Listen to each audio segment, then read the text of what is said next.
Саламатсыздарбы, BBC-нин майрамдык атайын берүүсүнө кош келипсиздер. 2018 жылга саналуу күндөр калып, биз сиздер менен бирге өтүп бараткан жылдын эсте каларлык жаңылыктарына сереп салабыз.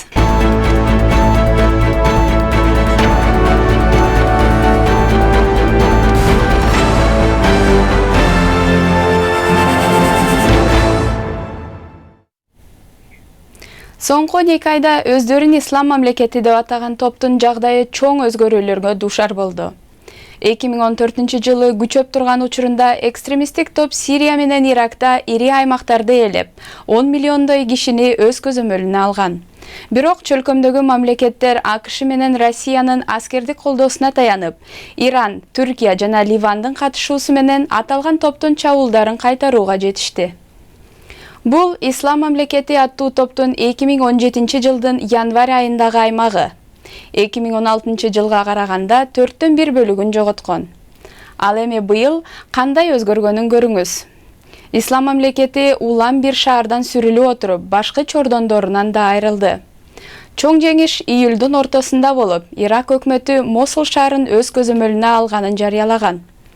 3 айдан кийин өздөрүн Ислам мамлекети деп атаган топ жарыялаган халифаттын де-факто башкаласы болгон Ракка шаары АКШ колдогон сириялык күчтөргө өттү. Күрөш бүтө элек. Экстремисттик топтун анклавдары бар. Бул аймакта жана дүйнөнүн ар кай жеринде аларга жан тарткан согушкерлери, жактоочулар бар. Согуштун айынан кыйраган шаарларды калыбына келтирүүгө жылдар жана миллиондогон доллар каражаттар кетет.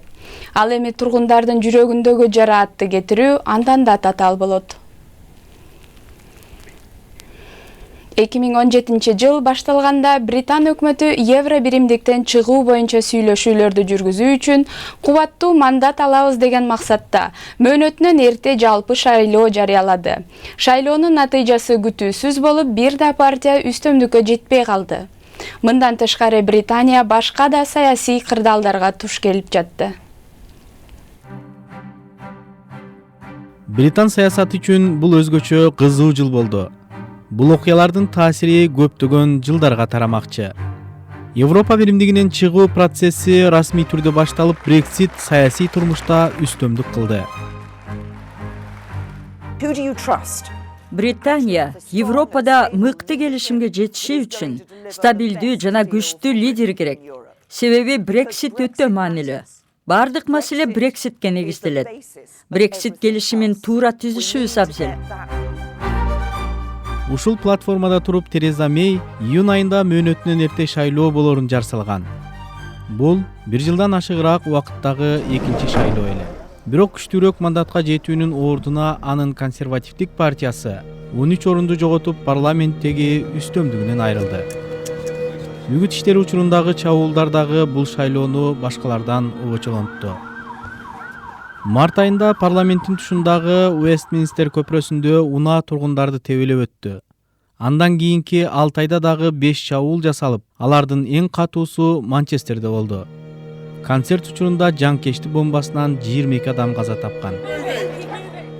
Бирок тургундардын коопсуздугу маселесине келгенде эң чоң кыйынчылык башка жактан чыкты. Июнь айында түн ичинде Лондондун борборундагы 24 кабаттуу үй өрттөнүп, кеминде 80 киши каза болду.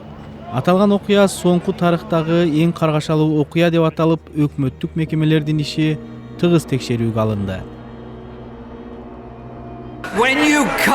Гренфелл Тауэрдagi трагедия кескин кыскартуулардын каргашалуу кесепети болду. Британ өкмөтү карызы жок экономика түзүү максатында кескин кыскартууларды негизги курал катары колдонууда.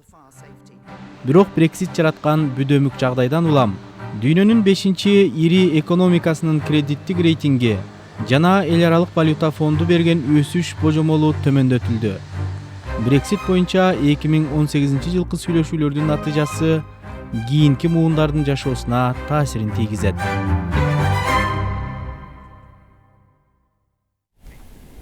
2017 жылы Октябрь революциясына туура 100 жыл болду.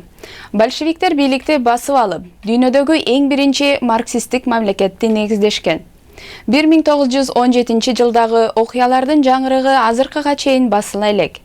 Большевиктер Россиянын акыркы падышасын үй бүлөсү менен кошо жок кылган Екатеринбург шаарынан баяндоо. Бейиш менен тозок кесилишкен жер бар болсо, ал ушул жерде болмок. Бул жер кандуу Чиркөө деген атка конду. Чиркөөдө өлтүрүлгөн падыша Николай II жана анын үй бүлөсү эми ыйык катары саналат.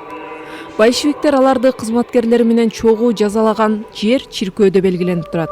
Аларды атып туруп, мынтыктын канжалы менен сайышкан. Акыркы орус падышасынын өлүмү ырайымсыз, кандуу болгон. Большевиктер бул кылмышын жана монархияны эске алчу нерселерди жашырууга аракет кылган. Алардын сөөгү 60 жылдан кийин гана Екатеринбургдун жанындагы токойдо табылган. 1998 жылы орус өкмөтү Николай II, анын аялы Александра жана 3 кызынын сөөгүн расмий түрдө жерге берген. Николай II алысты көрө албаган, ийкемсиз автократ болгон. Коммунисттер аны канкор тиран катары сүрөттөгөн. Азыр Орусия башкача баа берип калган.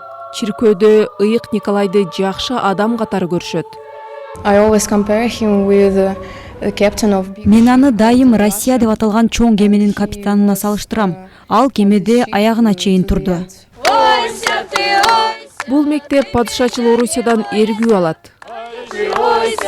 Алар Орусияда падышачыл бийликти каалайт беле? Заман өзгөрдү. Азыр биз монархия жөнүндө мурдагыдай сүйлөбөй калдык. Бирок президентибиз кайсы бир деңгээлде өлкөнү падышадай эле башкарат. Ал чыныгы башчы, чыныгы патриот. Орусия эски тарыхын калыбына келтирбестен тек гана эскергиси келет. Бул жылы Улуу жана Кичи Памирде жашаган этникалык кыргыздардын балдары жана 6 үй бүлөнү кыргыз өкмөтү Нарынга жайгаштырды. Нарындын тургундары түнкү саатка карабай борбордук аянтка боордошторун тосууга чогулган.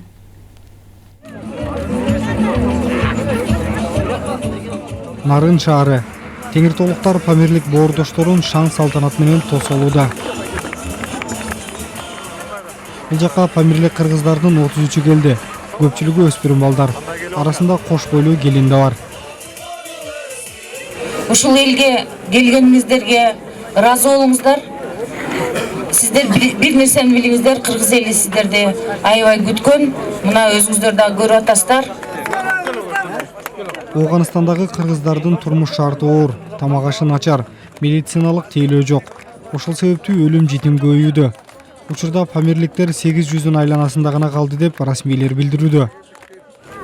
Жылыга жардамын берип, бизден кабар алып, миңдеген километр жол жүрүп, биздин балдарыбызга окутуп беребиз деп бизди алып келген şu кишилерге ыраазычылыгымды билдирем.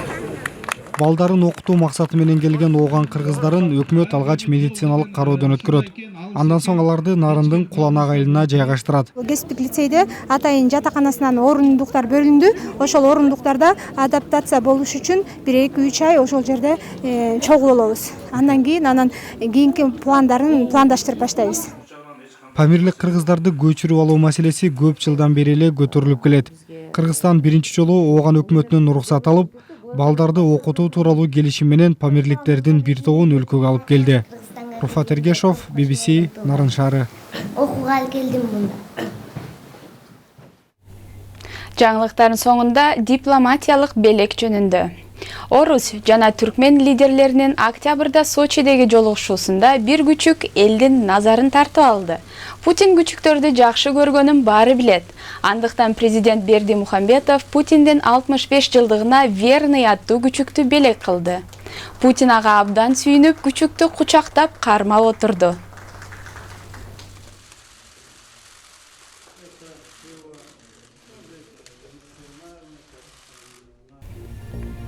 Ушуну менен BBC'нин атайын берүүсү жыйынтыгына чыкты. Сиздер менен мен Эрмек Максутова болдум. Саламатта калыңыздар.